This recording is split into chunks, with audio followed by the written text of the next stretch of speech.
Members of the commission, we are really excited to have added a commissioner tonight to our board. So we are at 6 now, and we just have one more, and then we'll have a full complement of commissioners. So wanted to welcome Frank Marcio to the commission. I'm going to turn over to you and let you tell the commission a little bit about yourself and what brought you to the Parks Commission, and then I'll have you read the swearing in, and then you'll be official. Perfect. Yeah, thank you. Thank you for having me.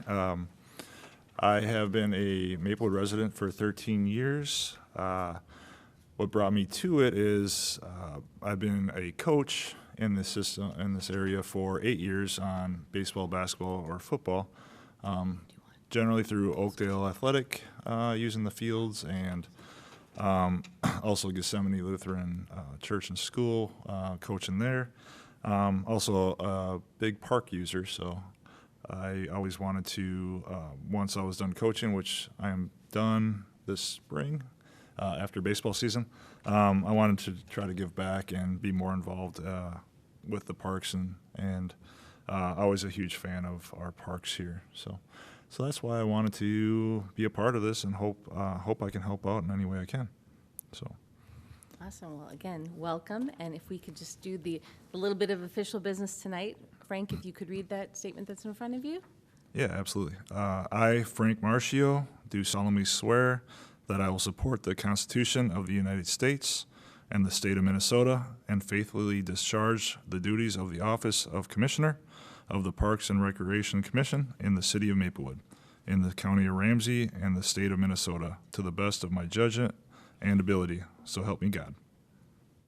All right. Well, welcome, and you are official. Thank you. All right. Now we are on to the Maplewood Community Center YMCA discussion. Thank you, Chair, members of the commission. Part of our goals from last year and again for this year, the commission had made it a priority to know what's going on with the Community Center YMCA and just get updates and things. And so we have with us tonight Mike Darrow, our Assistant City Manager, HR Director, who is very involved in what's going on with the YMCA. And so he's here tonight to give a presentation to you on what's been going on, and then be able to take any of the questions that you might have. So with that, I will turn it over to you, Mike. Thank you so much. Before I jump into the MCCA, I want to, on behalf of our city manager, Mike Sable, and our council, mayor, thank you again for the work that you do. Anytime I have an opportunity to come to a board and commission meeting, that's one of the first things that I want to say is the work that you do is impactful, and it should be recognized early and often, so thank you. As mentioned, I have been involved in this process, and just want to provide some updates to you and kind of where we've been, where we're going, and get some feedback. I'm kind of looking at that saying maybe orange wasn't the best color tonight, but it's super bright. If I could get the overhead or the projector.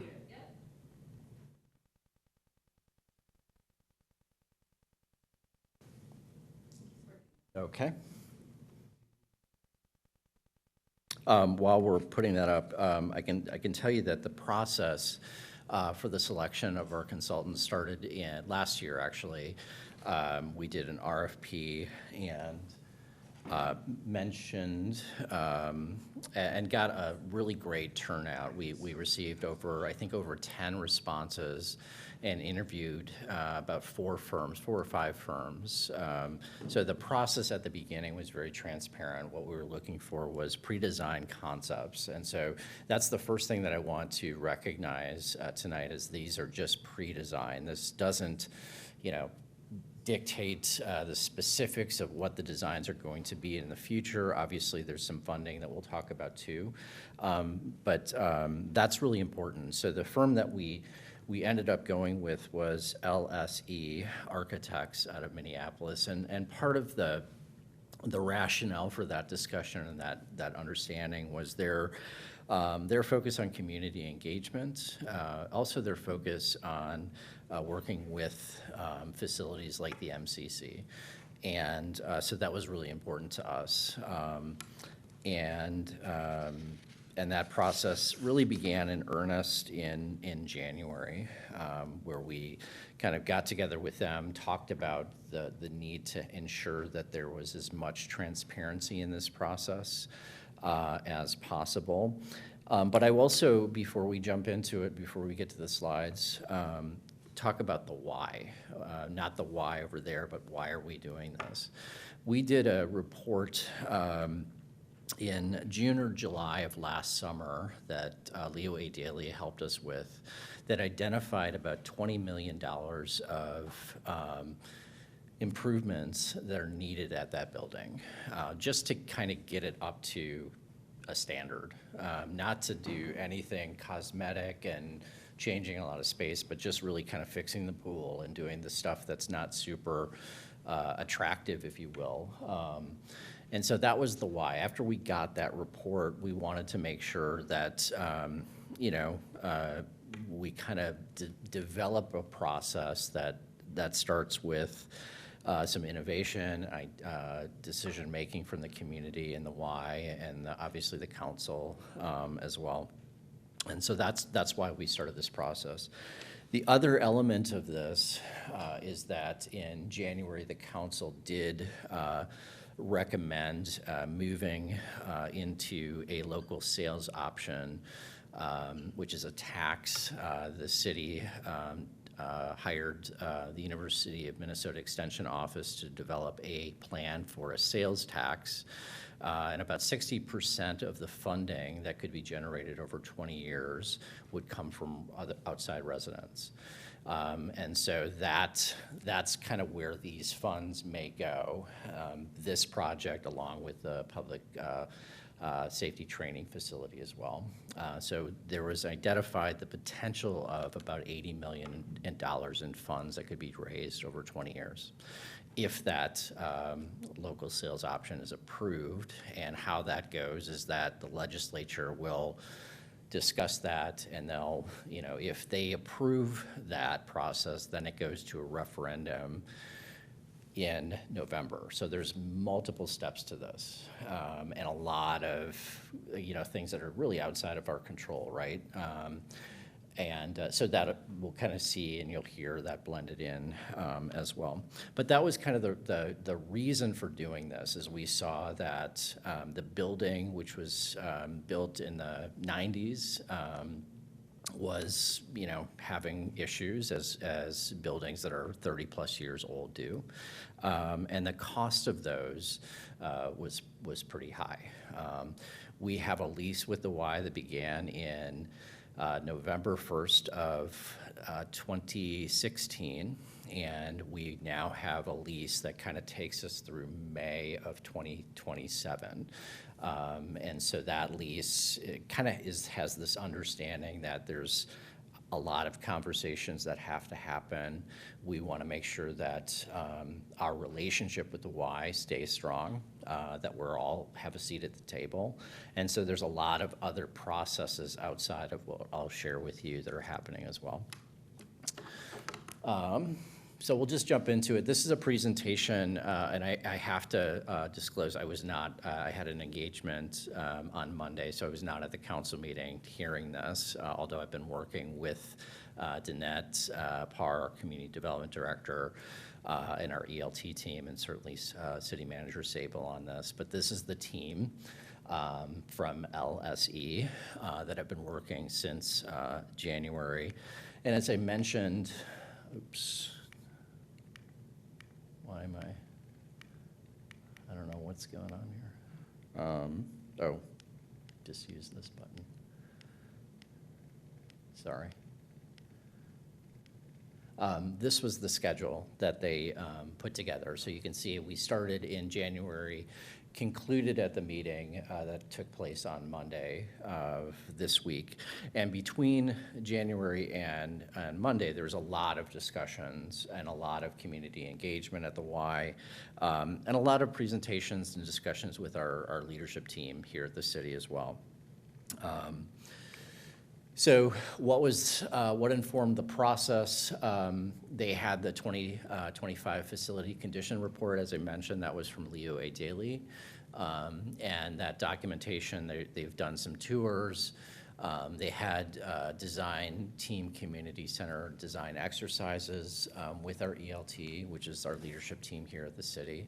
About 220 participants from the Y and from residents and stakeholders as well. We also did a couple surveys as well. And then there were 2 work sessions with our council, and tonight I'll share with you some of the cost estimates as well.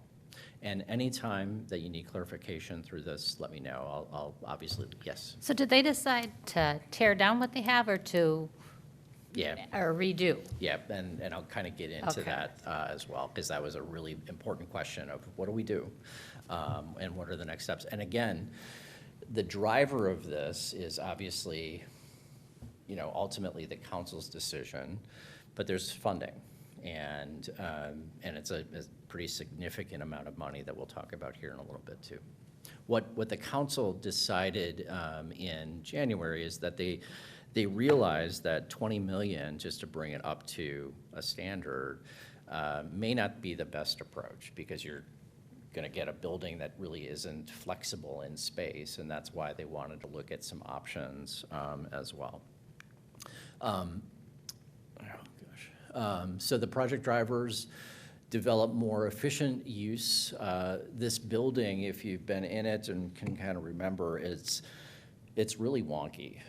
It really kind of was designed with a central hub and not really clear and secure access points. You have access points from 3 or 4 different locations that are non-monitored. You've got kind of a upstairs access that you don't really know who's coming into the building.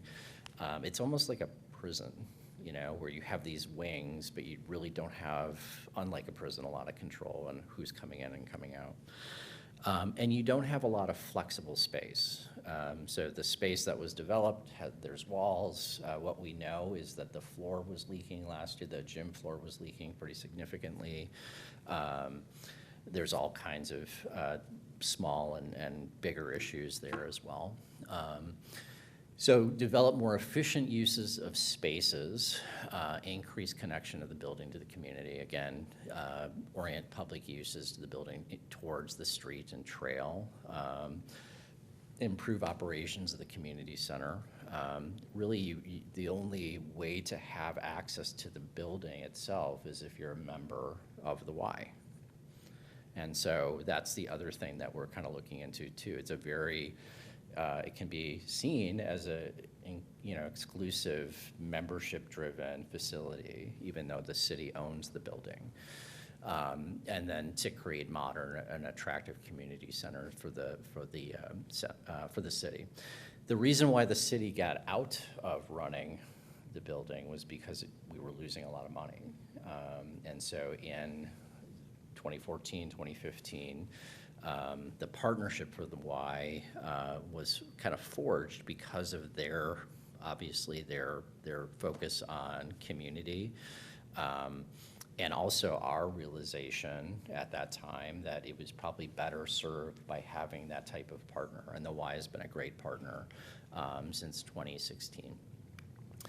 So their programming, they've referred to it, they being the Y, as gyms and swim. And so it's very focused on, there's a pool and there's a gym, and people come in, they use the track, they use the facilities, and there's other programming that the Y uses as well. The banquet space has been a great addition, and over the last year or so has been really a financial driver for the Y as well. There isn't a connection, I will say, to the outdoors. So there's no other, we don't see the Y as, hey, I can use this space for a splash pad, or I can go, shoot some hoots outside because there's a, court. It's everything's in, and there's this disconnect to the trails, and it's just kind of this standalone building.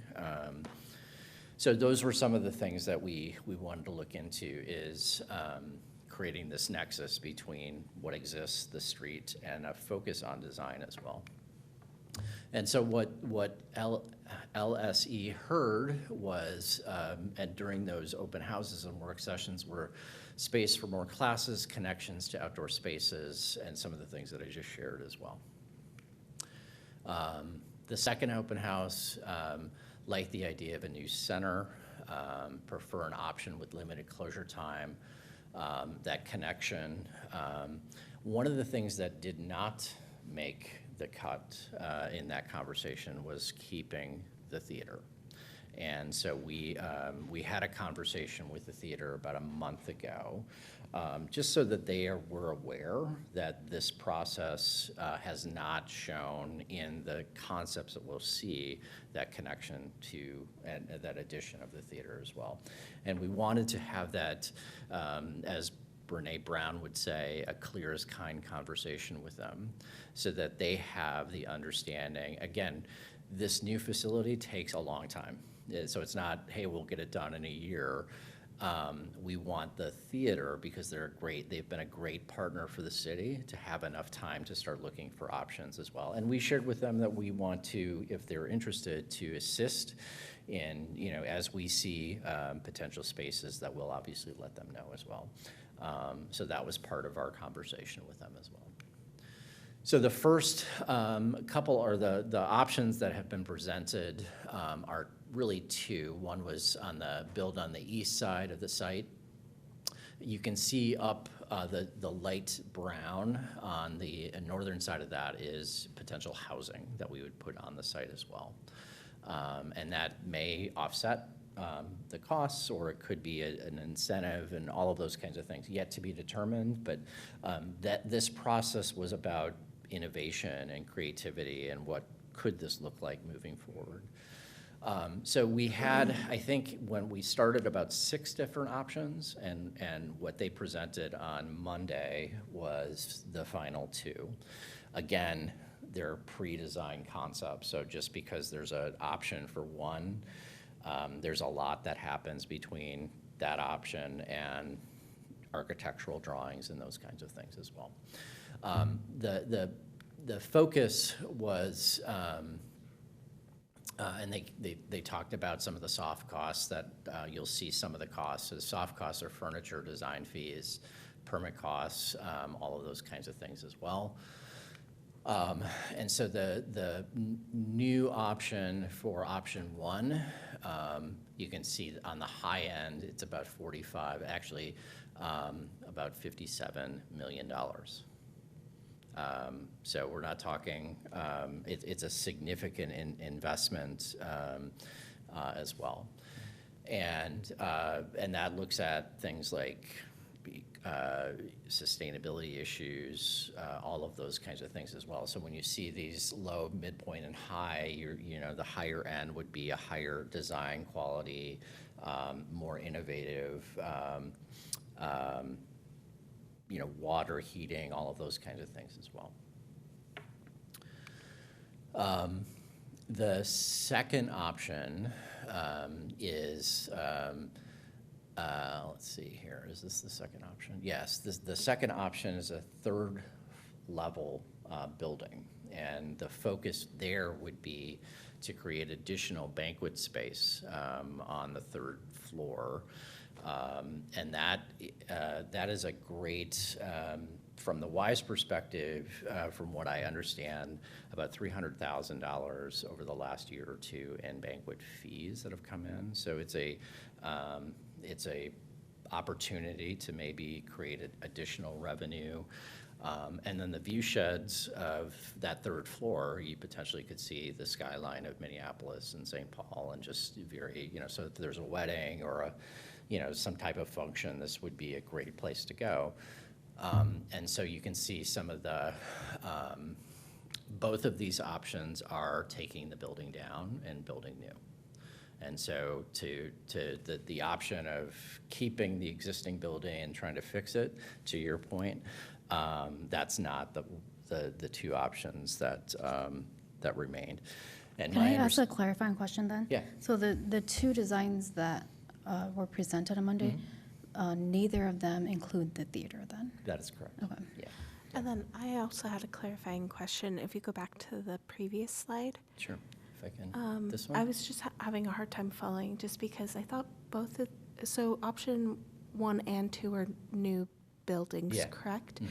The better and good have renovated aquatics, so I just don't The, understand. the pool would stay. Oh, okay. Yeah, yeah, so, the pool would, do you know how to use is the pointer on this? No? Let me just see if, so basically, you can see the dark blue on the top of this, that's the pool. That's the only piece that would stay, because building a brand-new pool would be really, really expensive. So basically, the pool is staying, and then everything new is further south. Okay, thank you. Okay, yeah, great question. And then on the other option, kind of the same thing. You see the pool stay, and everything's built towards the Gateway Trail. So here you've got community commons, some children play area, multi-purpose gym, and new event and banquet space. Ultimately, the preference is to look at that third story. And so that's kind of how this was concluded on Monday. And that kind of brings me back to the beginning of this conversation, is there's a lot, just because this was the preferred design, there's a lot of things that happen between now and the potential of great. And first is, as you saw, on the high end, that you're looking at $57 million. And so part of this local sales option that's now in the legislature's hands is to get the state to say, can we do this? Can the city do this? And if they say yes, then you take it to a referendum, and the voters will decide if they want to pay an additional sales tax. Again, based on the University of Minnesota's extension, about 60% of those funds are going to come from people that don't live in the city. Okay, they're people that go to Costco, go to the mall, pump gas, all of those kinds of things. That's the majority of those funds are coming from people that don't live here. So that's kind of, now we kind of wait. Our lease with the Y, which was updated and goes through May of 2027, as does the theater, allows us time to understand what happens if we move forward with this. But also, we're looking at what happens if we don't. What happens if the legislature that says, hey, we're not going to do any local sales options for any community, or this doesn't meet the threshold? Or in November, what happens if the voters say, we're not interested? We are looking actively at contingency planning and innovation, and that starts with our commitment to our relationships with the Y and letting them know, just like we did with the theater. The comments that we received during those meetings, there wasn't a lot of comments in support of the theater. And so that was one of the drivers as well. Some of the feedback that we got is, a lot of folks go to the theater, but there didn't seem to be a connection of those saying we want to move forward, and that who knows what that is. So it wasn't just an arbitrary, hey, we don't like it. It was a focus from the community and things that we heard as well. And again, that one of our pillars here is exceptional services and having really strong relationships with people. We wanted to have that connection with the theater and to let them know. But realizing too that they still have a lease. Their lease is a sublease with the Y, and that lease goes through May of 2027. Questions? That's a lot to kind of throw at you. I had a question. Yeah. So if the theater is, not part of the community center potentially anymore, is there still going to be a connection with like arts programs or any other event types with the community center with Yeah. arts? Yeah, well, and again, that's where this is a really exciting time, and part of this is having these conversations too, is to say, what is it that the park board wants moving forward? We are at the 5-yard line, and we still have 95 yards to go. So that's why I caution people when they see, oh my gosh, we still have a long ways to go between this conceptual idea, which was really important to do, to garner this feedback, to provide an option to the legislature to say, here's what we're doing, and this is where these funds need to go. And it also gives us an understanding of what those costs are going to be. But to your question of our focus, the city is focused on being one of the best run communities in Ramsey County. And that goes for management, finance, transparency, and budgeting, but also recreation and parks as well. And I know that that takes time, and it's easy to say from a podium, but a commitment to people's arts and recreation is paramount. We see that in the work that you all do. And so I would say yes. I don't know what that looks like, but I know that we are going to be open to hearing more from the community on what that looks like. Other questions? I would love to see something with some kind of theater in Maplewood for the young kids. Yeah. I feel like we've taken so much of our parks, our baseball and our football and all that. I really need, the kids need something so Yeah. they're not out there getting in trouble. And Yeah. I think it's a good thing, and I go to a lot of the plays there, and it's all ages Yeah. that go see them. So is there a way that Ashland could raise money to help? Well, that's a Or- conversation with Ashland. Again, our lease, our kind of from a legal perspective, we have a lease with the Y. The Y has a lease with Ashland. Ashland. It was important for us because the 96,000 square feet that is the Y is ours. We own that building. Ashland, to your point, that's a decision that they need to make. Okay. I know that. I just wish these kids had more to do, so they keep All of us do. That's my big concern. Yeah, well, and that gets to this, that's an excellent point, and why we want flexible space. Because one of the things, I don't know what recreation is going to look like in 2040. I can say what it was for me when I grew up in the Right. 80s and 90s. And it was kind of like, get out of the house and do something and come back when it's dinner time. But things change now. And so we have this very structured gyms and swims. And now we have this beautiful integration of community and culture that make Maplewood so vibrant. And so our focus ought to be on what does this look like into the future? Because right now we have it the way it was when it was designed, and it was very fixed space. So to your question or your comment about arts, or to the things to do, that's one of the things that I think the Y does really well. There's not just recreation, there's a lot of things that they do at the legislature. I was a huge proponent of the YMCA growing up in it, and now having a daughter who's almost graduating, having gone through it as well. So I think to the questions of could it be, that's where we want to continue to have, and that's I why. know even when my kids were there way back when, they didn't belong to Ashland where they were these outstanding stars or anything, Yeah. but they had Maplewood dance, and there were so many things that Yeah. But they if you could look at- yeah, get if- involved in, and they felt good about themselves. I just feel like we need stuff for those kids Yeah. to do. I agree. I feel like 98.6% of what we do is sport focused. And I totally agree that there Yeah. should be more options for the arts, because there's a wide variety of the community Yeah. that's not involved in sports. Yeah, and so if you look at this building, you see, some very gym and swim kind of options. You got the pool and you've got some station gyms, but now you have community commons and children's play and new event and banquet space.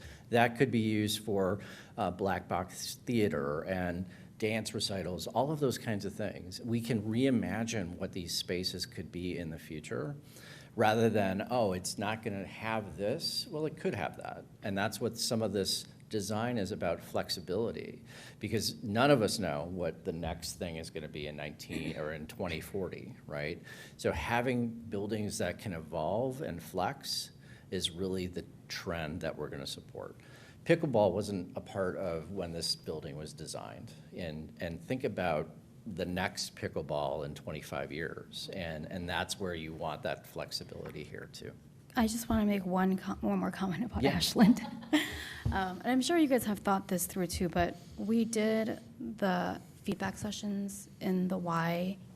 And I think the Ashland or the theater people might be a slightly different audience than people who come to the Y to work out and things like that. So Sure.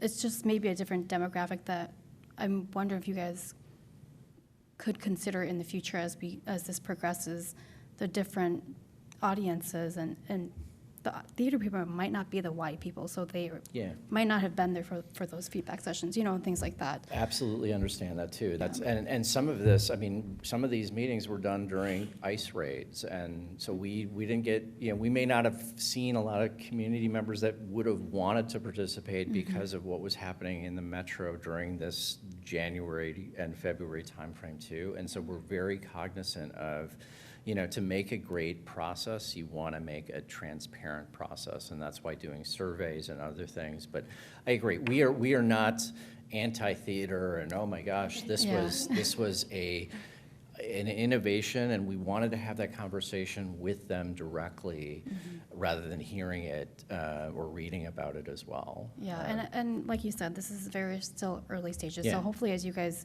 move forward, that we try to get a larger audience than just Y people. Absolutely. And it doesn't have to be Ashland, but just have some kind of a area where kids can do some kind of have like a band concert or Yeah. a choir or something. For They sure. used to do small plays at day camp and everything there. And But even, and that gets to, so part of my background is in urban design and really opening out the outside space. You could do theaters outside, and you could do events for kids outside. And so that's what this building doesn't do. It's just, you gotta go inside, and oftentimes you gotta be a member to do it.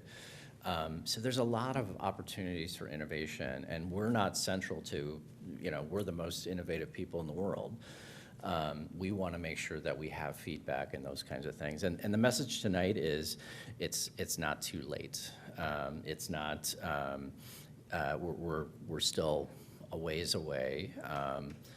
I will say this, I am more than happy to come back as early and often as needed to provide updates. I don't think there's going to be a whole lot of updates for a bit of time. Our next kind of, hey, where are we at, is probably going to be in May when we hear from the legislature.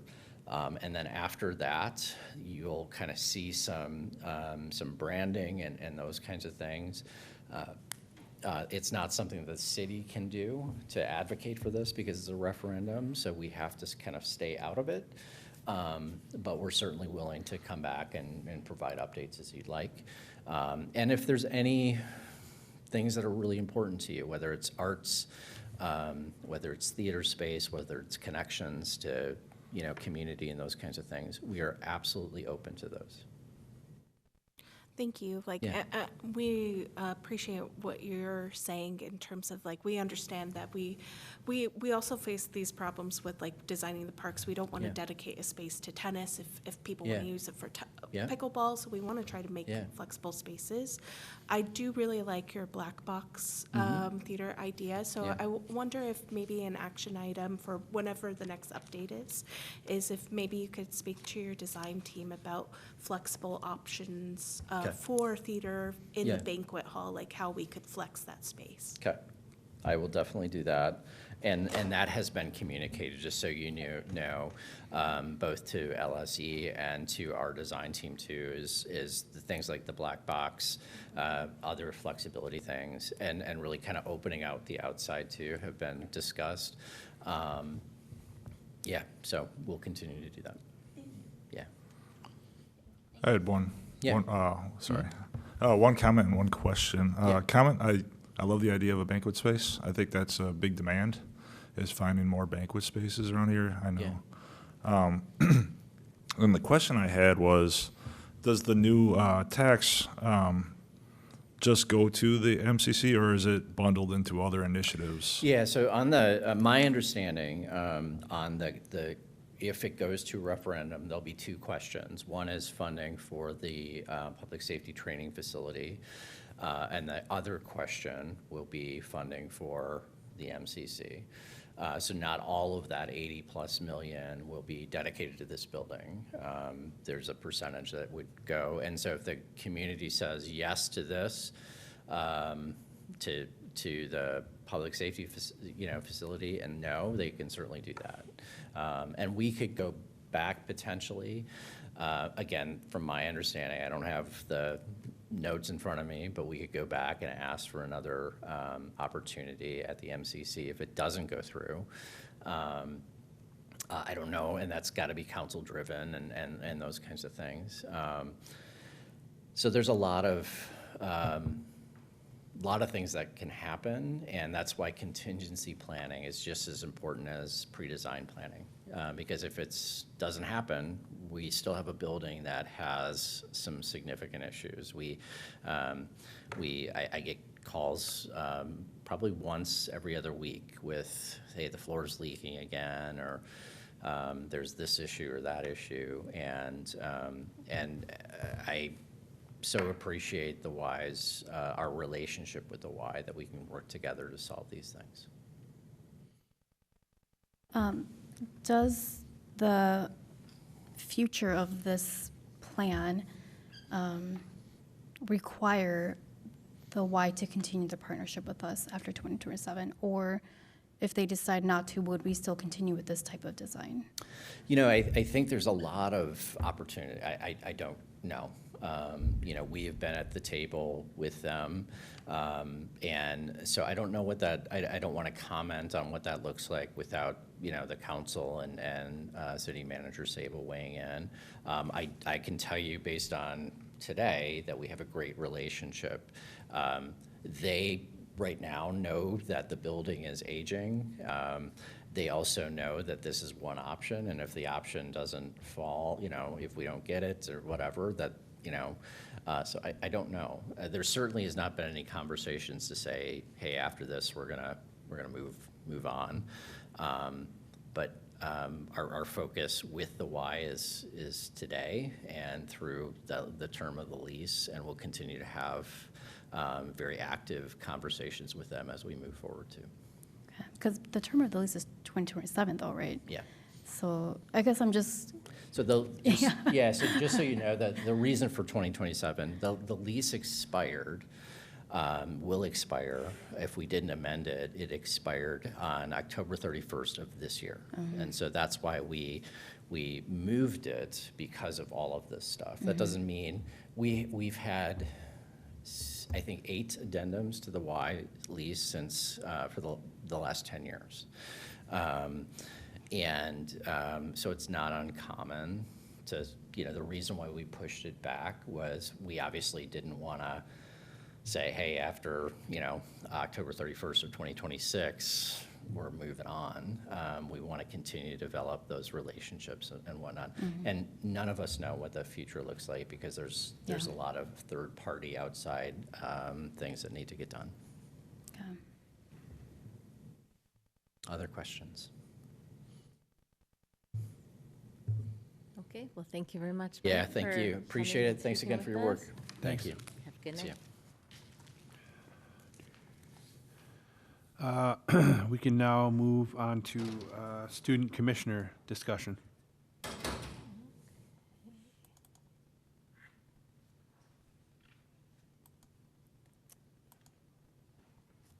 All right, thank you, Chair, members of the commission. We wanted to touch on, it's hard to believe that it's already April, but have been, I don't know if any of you have seen this ad. This has been on social media, and I think it might have been reposted on the city's page again today, but we are actively recruiting new student commissioners for the next school year. So, and Rory is here. We do have 4, just for Frank to know, we do have 4 members. We've had 2 that have been coming more regularly lately, and, you know, the students get busy, and I remember when we thought, well, is 4 too many? But it actually worked out well because that way, kids get busy. Saham sends her, she had a lacrosse match tonight. So, things come up. And so it's good to have 4. I think we've proven that that's done really well. Ideally, I don't think it's too many to have. But we are actively recruiting for the next crop of our student commissioners. And so this ad was out on social media. We did put it in the city newsletter.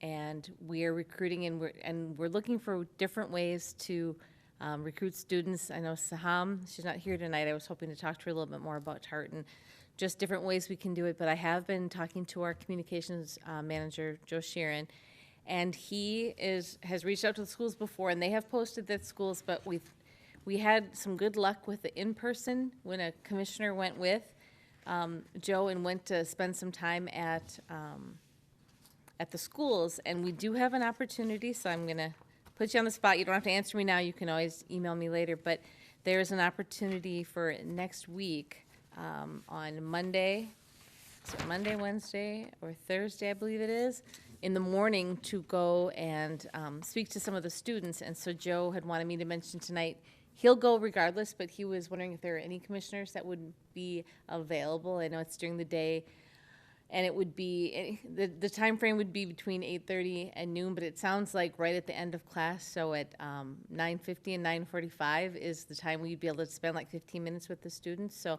just putting the ask out at North. Next Monday, Wednesday, and Thursday. We can pick the day, so I just wanted to throw it out there to see if any of those days might work for any of you to come with. And again, you can email me if you don't want to answer now, but and he'll go, and Joe will go regardless, but it's always, I think, good to have a commissioner come with that can kind of talk about what it's like. And Rory, I don't know what your school schedule would be like, but I don't know if you would be able to be present at that. It would be at the end of some classes, so it might not be something that works out with you, and I can talk with you after, but let's see, it would be for, Andrew Valak had said you can be career classes. I don't know if you're involved in those. But Monday, Wednesday, and Thursday, so the April 20th, April 22nd, or April 23rd, and at 8:50 on Monday and Wednesday, and then on Thursday it was 8:45. So just kind of, and it can be more than one of you, but if anyone would maybe have some time to come and talk with the students about what the commission is. Otherwise, Joe will for sure go, and he'll pick a time that works for him, but he wanted to throw it out to you. So again, that was Monday at 8:50, Wednesday at 8:50, Thursday at 8:45. And it would be, that's the last part of the class, so it would be about 15 minutes, 15, 20 minutes. So you can do it Monday? Okay. Yeah, I can put you in touch with Joe after this. And like I said, anyone else can do it too. But just wanted to let you know that we have this out on, and with a link to the application. And the application is live, so I would just encourage you. I know some of you have shared it, but if you can share it. We also, Mike had to leave, but Mike actually is reaching out to Hill Murray, and his daughter actually goes to school there. And so he is going to make sure to do another push to see if there might be any Hill Murray students that would be interested. But I just wanted to go over the application for anyone who might be watching, just to see it's not a scary thing to apply. The application, when you click on the link, it takes you to this application, and it just has you, submit your name and your email, phone number, address, city, what school you attend, what grade you're in, and just a question of why would you want to serve on the Maplewood Parks and Recreation Commission, and if appointed, what do you hope to gain from the experience? And so that's really it for the questions. And then as far as requirements, residents of Maplewood will be given priority. So we're not saying you have to be a resident of Maplewood, knowing that, we've got people living all over that could be going to school here in District 622. These are the requirements that the commission had put together. You have to be enrolled in 10th, 11th, or 12th grade. And I did want to maybe talk to you about, we could always rethink that, because we did have one of the teachers mention that they have someone who's really excited, but he was in 9th grade. So it's not, not now, because this is the criteria we put up, but maybe going forward, do we want to limit it? It's just something to think about when we look at this again. Yep, and so, in ninth grade, that's all he said is I have a ninth grader. So maybe if they don't get appointed until the next school year, that could be, I'll reach out to him and get clarification, but. And then it must attend commission meetings on the third Wednesdays of every month at 6, must commit to serving a term of 1 year, must have reliable transportation to attend commission meetings, occasional availability to participate in community events, which these commissioners have been great. They went to so many of the summer events. It was awesome to have them there. Student commissioners are active, non-voting members, and as part of this process, you may be asked to submit a letter of recommendation from an adult that isn't a relative or guardian. That could be a coach, teacher, employer, etc. But I will say, we did not require that last time. I mean, if we got like a big crop where we had to weed, thin out the applications, but that would be the only reason you would need that. So just to put someone who might be that could give you a recommendation, and then please provide, the rest of your information. And that's information we would keep private. It's not made public. Any your address, and in fact, as you can see with Rory's nameplate, we don't put last names, just first names. So that data would stay with us, and it would not be publicized anywhere. So that is the application process. And this reminded me, and not to put Rory on the spot, but it says you must commit to a 1 year term, but it doesn't mean that you couldn't potentially apply for. And, if we don't have someone, you could always be reappointed. So just throwing that out there. So, and if anybody has any ideas of where else you can think we could, like I said, we posted it on social media. It's on the website. It was in the newsletter. And then now we're just going to go directly to where kids are and see if we can maybe get some applications that way. So any questions? Those are the high schools that we're targeting. Yep. Any questions? I just wanted to give you an update on that. So, all right. That's all We can move had. on to Yep. unfinished business, the 2026 Parks and Rec Commission goal setting. We talked about that a lot in our last meeting, so. Yeah, we've actually talked about this for two different meetings. Let's see. And I just wanted to pull up, if I can still have the computer. The one thing I did was I went back to tweak what we had talked about in our January and February meeting, and then we had talked about tying the goals that we came up with the strategic plan. So I just wanted to bring this up so we don't keep flipping back and forth. And this is the strategic plan for the city. These are the strategic priorities that the council has adopted. And it's a little different than it used to be. There are 3 areas. There's safety, sustainability, and development. And then there are all these other explanations of things that are examples of that in the plan. So I'll just leave this up for a little bit so you can, and I can read through them all, or if you just want to take a look. But I did attempt, you had asked me to attempt to label what I thought would be, a good to tie it to the strategic plan, and we can always change those. But I wanted to show you this first. So the choices were, and I just labeled them safety, sustainability, or development for the interest of not making it too wordy, because we also, when we do our annual report to the council, our goals have to be, we present them. And so I found that most of them fit under sustainability and development when you read what those are about, because sustainability is cultivate a connected, engaged community, support and develop staff and human resources, advance environmental stewardship initiatives, and maintain strong financial health and stability. And that really speaks to a lot of what Parks and Recreation is about. And then development, not all of these, but the ones that really investing in people and placemaking, strengthening the human connection and community growth were the ones that I thought really, fit into what we do in Parks and Recreation. But safety, they all do. It's just a matter of if we wanted to tie them specifically. So with that, anyone need a little more time? All right, and I will bring up, not that one. Let's see, there we go. Give me 1 second.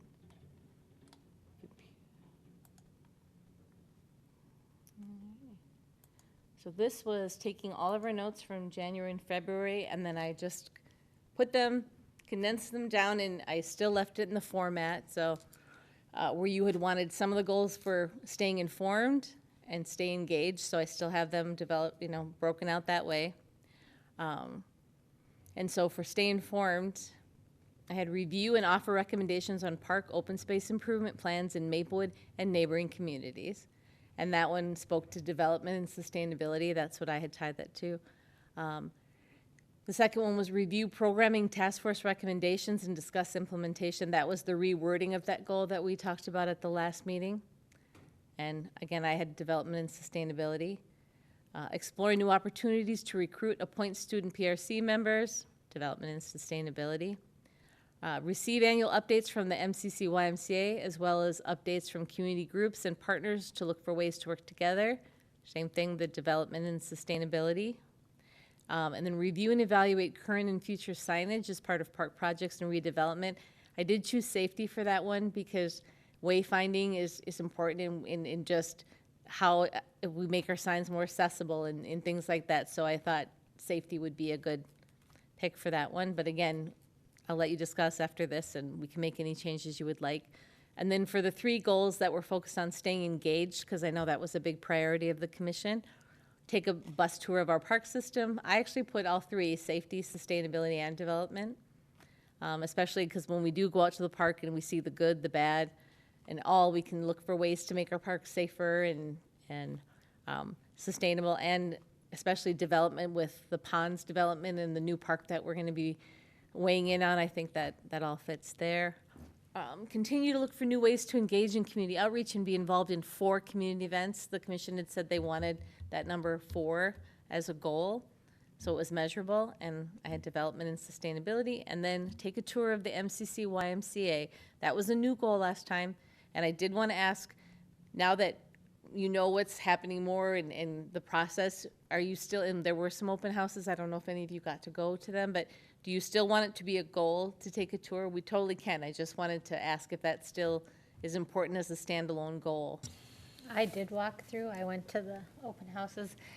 It's kind of interesting to see how bad some of the stuff is right now, and it might make a bigger difference in our we should. opinion, so I think we should. Yep. Sure. I agree.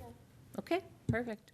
So that is what I had. Like I said, and just so you know, Frank, we talked at our January and February meeting quite in detail to get to this point, and this was just taking back further recommendations, and I labeled it the way I thought you would want it, and now I'm going to turn it back over to you and for discussion to see if there's any final tweaks. I think I would bring it back with, if you did tell me to do something, and just have them be done rather than make it another agenda item for a 4th meeting, but No, this is exactly what I was thinking in terms of tying back, so thank you for this. At least to me, I like what you tied it back to.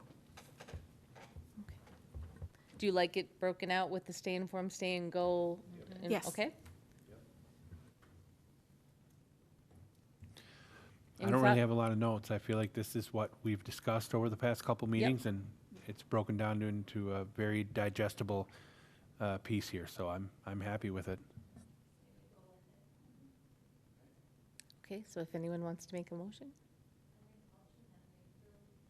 2026 Park and Recreation goals as I'll second that. We have a motion and a second. All in favor? Aye. Opposed, same sign. Passes. All right, great. Any visitor presentations? Doesn't look like it. Commission presentations, I have one. On Friday, there will be a volunteer fair from 3 to 6 over at the community center. I will be there with the Lions Club. We are hosting a table. It sounds like they have like 20 or 30 different groups that are looking for community volunteers. And so it's an opportunity for people to come there and find out what is available in the community for them to volunteer if they're so interested. So hopefully we get a large crowd, because I know the Lions definitely needs more volunteers, and I'm sure there's lots of other great organizations that also do. So we're looking forward to it, and it should be a good time. That's 3 p.m. to 6 p.m. Where again? At the community center. Thank you. Right. And then I didn't have a presentation, but more just a question for the staff. So I was wondering, based off of what the presentation that we had for the community center earlier today, I was wondering if maybe at a different month's meeting we could talk about like potential amphitheater options potentially, because I know that we've discussed it previously as maybe an option for a park. No action item for today, but maybe a different meeting. Sure, Chair, members of the commission, we totally can do that. And that might be one thing, as we're going to be in the very near future starting master planning for Hazelwood Park, or, you know, some of our other parks. It's definitely a time to bring that up. Because yes, we have looked at amphitheater options in the past. At one point, they were fairly certain that putting one at Goodrich Park would be a good idea. And then we realized, well, Goodrich would not be, that's such a small park, and the neighbors would not be happy about it. So yes, we haven't looked at it for a while, but we totally can revisit that.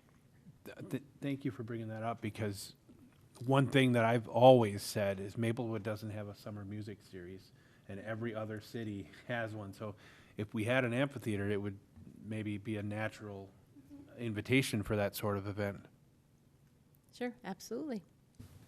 I just wanted to welcome Frank and thank him for joining us. Yeah. Sounds good. All right. Staff presentations. Yeah, I just have a couple updates because we've got some fun stuff coming up, and I'm going to start with the spring cleanup. And I don't know, Jason, if you want to speak to that too. I believe the Lions, you guys are awesome, and you're going to help volunteer helping us out with that as well. So. Friday, I will be at the Maplewood Nature Center stuffing goodie bags for the people that show up. And then at the actual event, we will be assisting with kind of moving some of the bigger items from people's vehicles to the recycle area, and then organizing some of the shredding stuff. So, yeah, I'm looking forward to it. It should be a good time. Yeah. Get out and meet people. Yeah, the Maplewood Resident Spring Cleanup, which we do every year at Eldridge Arena, is Saturday, April 25th from 8 to 1. And just, this is a lot of information on this sheet, but I just wanted to touch on that there are fees for depending what you're bringing, what kind of vehicle you have. So I'll go over those first. So a car full is $30 is the cost for a car. SUV is $35.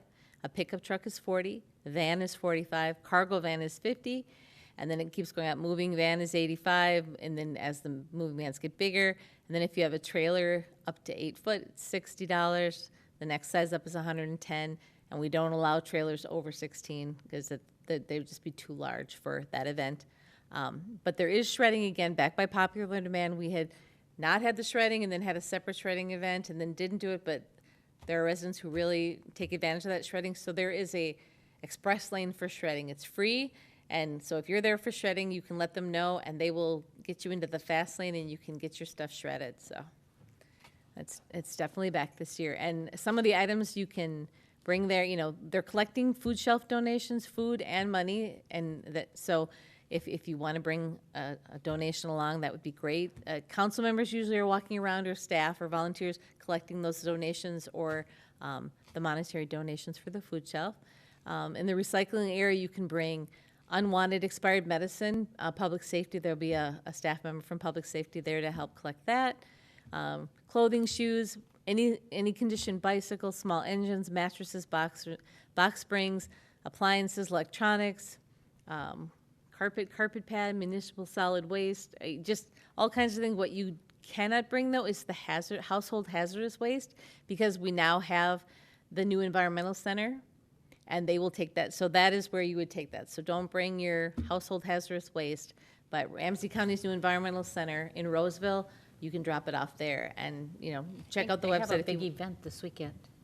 This weekend? Okay, yeah. Yeah, I think they have a big open house Yeah. with a bunch of stuff going on there. And that actually freed up a lot of space at our event, because sometimes when we had all the things there, it was crazy just to maneuver. So having that no longer at the spring cleanup just makes it, last year it was much easier with the flow, and so it's a great thing that the environmental center is there, and we can do it at our event. So any questions about the spring cleanup?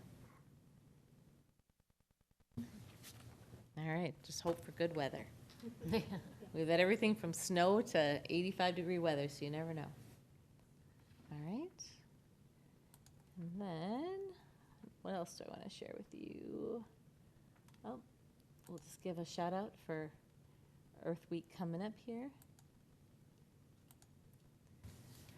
The Earth Week, I can't believe it's already this late, but the official week before Earth Day is April 16th through the April 22nd. So it starts on tomorrow, so just that week before.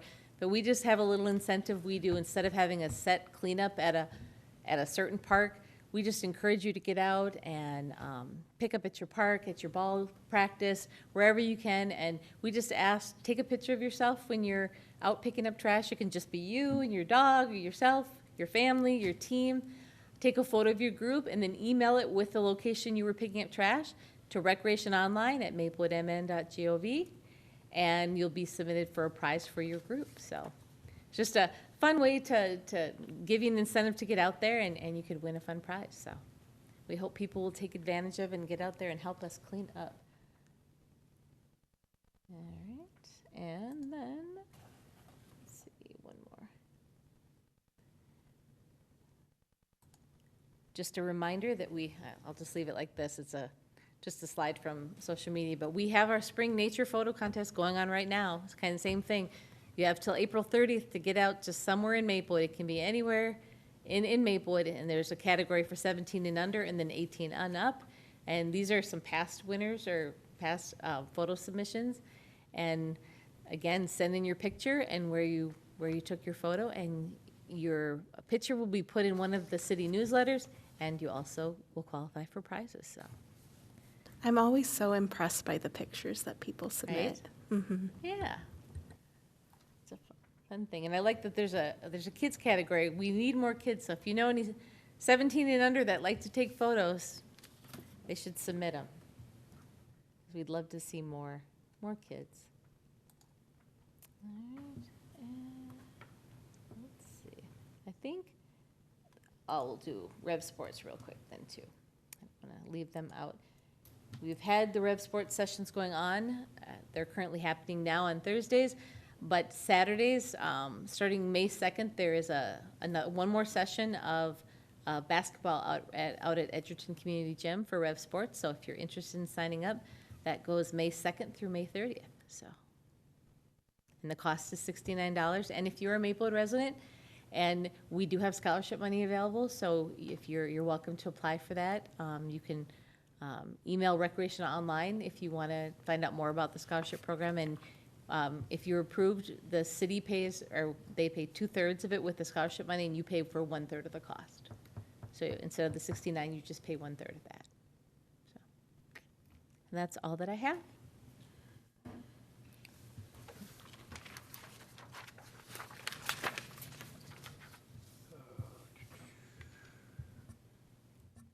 If there is nothing else to discuss, I will accept a motion to adjourn. I'll make a motion to adjourn. I'll second.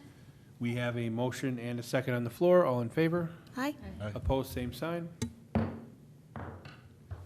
We're adjourned. Thanks, everyone.